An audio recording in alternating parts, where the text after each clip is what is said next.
SM news के सभी दर्शकों को मेरा जय भीम, नमस्कार, आदाब, सत श्री अकाल। मैं वीरेंद्र सिंह आप सभी का स्वागत करता हूं एसएम न्यूज़ द्वारा चलाई जा रही सीरीज़ कहीं हम भूल न जाएं। कहीं हम भूल न जाएं उन महापुरुषों को, उन संतों और गुरुओं को जिन्होंने देश के लिए, समाज के लिए अपने आप को समर्पित किया। आज इसी कड़ी में हम बात करेंगे भारत के जाने माने स्वतंत्रता सेनानी, एक शिक्षा शास्त्री, समाज शास्त्री, राजनीतिज्ञ और एक पारसी बुद्धिजीवी दादा भाई नौरोजी की। दादा भाई नौरोजी का जन्म 4 सितंबर 1825 को बम्बई में हुआ था। बम्बई में एल्फिंस्टन इंस्टीट्यूट से इन्होंने प्रारंभिक शिक्षा पाई और यहीं बाद में अध्यापन के कार्य की अपनी जीवन की शुरुआत की और यहीं पर बाद में गणित के प्रोफेसर भी बन गए, जो कि उस समय एक भारतीय के लिए शिक्षा के क्षेत्र में सबसे बड़ा एक पद था, एक स्थान था। और साथ में उन्होंने समाज सुधार के लिए, बहुत सारे धार्मिक कामों के लिए, समाज सुधार के लिए संस्थाएं चलाईं, जिसमें 2 संस्थाएं प्रमुख थीं। एक मराठी ज्ञान प्रसारक मंडली और दूसरी गुजराती ज्ञान प्रसारक मंडली। इन्होंने इनकी स्थापना की थी और इन्होंने राष्ट्र गफ्फार नामक अपने समाज सुधारकों की पत्रिका का जो मुख्य पत्र था उसका संचालन किया और संपादन किया।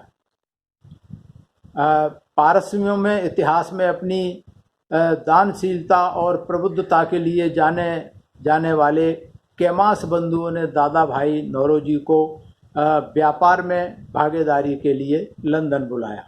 हालांकि उस समय व्यापार, शिक्षा के क्षेत्र में एक बड़ा प्रोफेसर का पद छोड़ के व्यापार में जाना एक अवनति माना जाता था या एक छोटा पेशा माना जाता था। लेकिन दादा भाई नौरोजी ये सोच करके एक व्यापारी बन गए, पढ़ाई लिखाई छोड़ करके। इसलिए वहाँ इंग्लैंड में गए कि इंग्लैंड में उच्च शिक्षा के लिए जो भारतीय पढ़ने के लिए जाते थे उनको वहाँ बहुत परेशानियों का सामना उठाना पड़ता था। ये सोच करके ये लंदन चले गए कि वहाँ उनके लिए कुछ करेंगे, कुछ भलाई का काम किया जा सकता है वहाँ जा कर के, और ऐसा ही उन्होंने किया। इसके साथ ही उनका दूसरा उद्देश्य एक था कि जो ICS हुआ करता था उस समय, प्रशासकीय सेवाएं, उनकी परीक्षा उस समय केवल लंदन में हुआ करती थी। और जब लंदन में होती थी तो भारत के लोगों को बहुत परेशानी होती थी। तो इस बात के लिए उन्होंने वहां जाकर आंदोलन चलाया कि जो प्रशासनिक सेवा की परीक्षा है वो भारत के साथ साथ में इंग्लैंड के साथ साथ में भारत में भी कराई जानी चाहिए। तो इस तरीके से उन्होंने अधिक से अधिक वहां जाकर के आंदोलन चलाया, भारत के सरकारी प्रशासकों की संस्थाओं के लिए आंदोलन चलाया।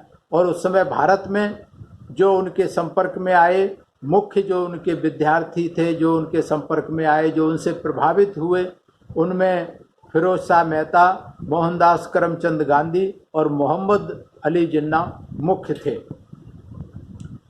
दादा भाई नौरोजी ने एक और उद्देश्य से ब्रिटिश जनता को ब्रिटिश शासन के उत्पीड़न के जो है भारतीयों के दुखों की जानकारी वहाँ देना कि किस तरीके से ब्रिटिश इंडिया में भारत के लोग दुखी हैं। इसके लिए इंग्लैंड के, लंदन के लोगों को इसकी जानकारी देना, वहाँ के अधिकारियों को इसकी जानकारी देना और उनका उत्तरदायित्व, उनको दूर करने के लिए उनके उत्तरदायित्व की तरफ उनका ध्यान आकर्षित कराना, ये भी लंदन जाने का एक उनका मुख्य कारण था।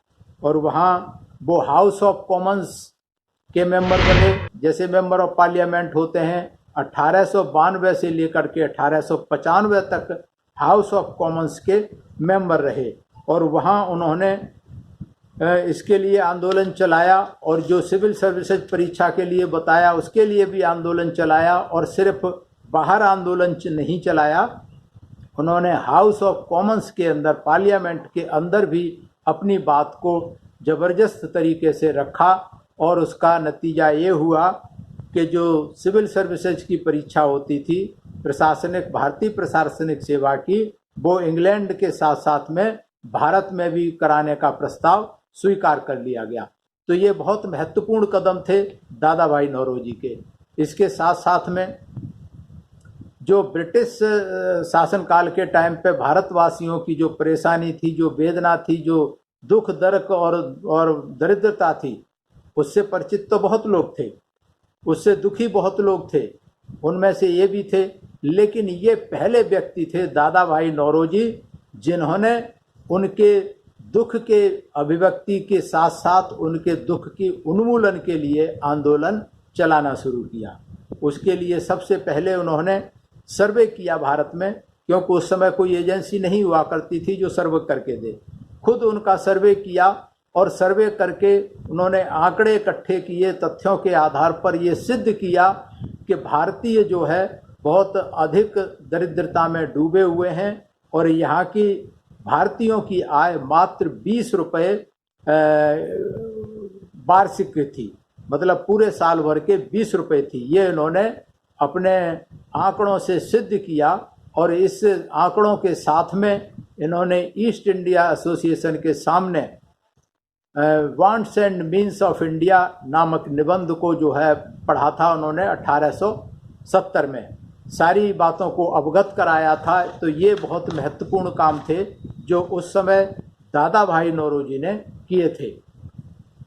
दादा भाई नौरोजी वैसे तो बहुत सारे आयोगों के खिलाफ में और समितियों में अपनी बात कहते रहते थे, लेकिन सबसे महत्वपूर्ण जो बात थी, उन्होंने ब्रिटिश पार्लियामेंट के सामने भारत के प्रति की गई बुराइयों की, खास करके जो ब्रिटिश शासनकाल में जो बुराइयां पैदा हुई, जो परेशानियां हुई भारतीयों को, उनको दूर करने के लिए वकालत की और जो उच्चाधिकारी हुआ करते थे उनको बराबर चेतावनी देते रहते थे कि अगर भारत में इसी तरीके से चलता रहा और आपने कोई वो नहीं लिया तो शायद भारत के लोग ब्रिटिश सामान की तो छोड़ो, शायद ब्रिटिश शासन का भी बहिष्कार कर देंगे, एक दिन ऐसा आएगा।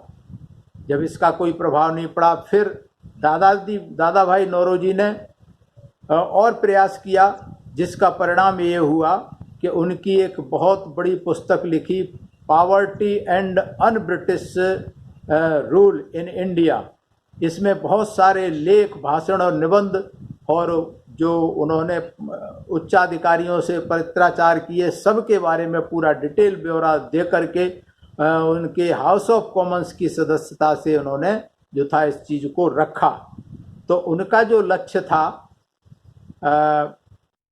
जो हाउस ऑफ कॉमन्स में जाने का, उनका लक्ष्य था भारत का कल्याण और उन्नति, जो कि संसद की सदस्यता का संघर्ष करते करते उन्होंने उनके मस्तिष्क पर छाया था और वे बराबर इस चीज़ के लिए काम करते रहे।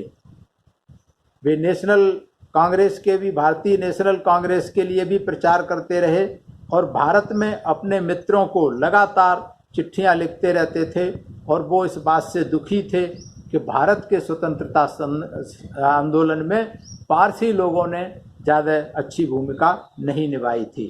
तो इस तरीके से दादा भाई नौरोजी को किसी को इतनी उम्मीद नहीं थी कि हाउस ऑफ कॉमन्स में जाकर के इतनी बड़ी वहाँ हलचल पैदा करेंगे, क्योंकि नॉर्मली तो वहाँ सब मेंबर पार्लियामेंट बन के बैठे रहते हैं, कोई करता नहीं। लेकिन दादा भाई नौरोजी ने बहुत सारे सवालों को वहाँ के पार्लियामेंट में उठाया भारत से संबंधित, और उनको जो है प्रस्ताव पारित करवाए। तो ये बहुत बड़े काम जो थे दादा भाई नौरोजी ने किए और उन्होंने भारत की जो दरिद्रता, जो मुद्रा विनिमय, जो अफीम और शराब के सेवन को प्रोत्साहन ब्रिटिश सरकार करती थी, उससे होने वाले दुष्परिणामों के बारे में भी बड़े बड़े भाषण लोग वो देते थे दादा भाई नौरोजी सुधार के, और लोग आराम से सुनते थे। और सरकारी ब्रिटिश सरकार को भी इस तरीके से वो लगातार चेतावनी देते रहते थे। इन्होंने बहुत सारे काम किए, बहुत सारे किए, लेकिन उसमें सबसे एक महत्वपूर्ण काम इन्होंने किया जो कि अखिल भारतीय कांग्रेस के कलकत्ता अधिवेशन में 1906 में हुआ, उनमें उनके द्वारा वहाँ चर्चा के आवश्यक थी, वहाँ करना, वो बताना आवश्यक है कि उन्होंने अपने भाषण में स्वराज को मुख्य स्थान दिया था। अपने भाषण के दौरान उन्होंने कहा कि हमें कोई कृपा की याचना नहीं करनी, हम केवल न्याय चाहिए, हम आपसे न्याय चाहते हैं। और आरंभ से ही अपने प्रयत्नों के दौरान मुझे इतनी असफलताएं मिली हैं जो एक व्यक्ति को निराश ही नहीं बल्कि विद्रोही भी बना देने के लिए पर्याप्त थी।